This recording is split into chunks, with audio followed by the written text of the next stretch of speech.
Network. मैं हूं मोहम्मद एहसन।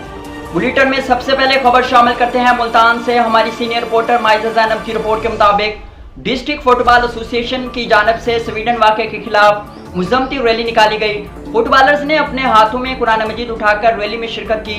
नारे तकबीर, अल्लाहु अकबर, इस्लाम जिंदाबाद, कुरान जिंदाबाद, पाकिस्तान जिंदाबाद के नारे भी लगाए। इस मौके पर स्वीडन का परचम भी नजर आतिश किया गया।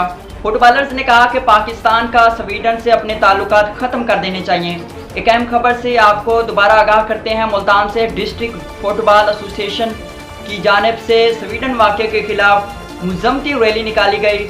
फुटबॉलर्स ने अपने हाथों में कुरान मजीद उठाकर रैली में शिरकत की। नारे तकबीर, अल्लाहु अकबर, इस्लाम जिंदाबाद, कुरान जिंदाबाद, पाकिस्तान जिंदाबाद के नारे भी लगाए। इस मौके पर स्वीडन का परचम भी नजर आतिश किया गया। फुटबॉलर्स ने मजीद कहा कि पाकिस्तान का स्वीडन से अपने ताल्लुकात खत्म कर देने चाहिए। बुलेटिन में फिलवक्त इतना। मजीद देखते रहें ANY न्यूज़ नेटवर्क।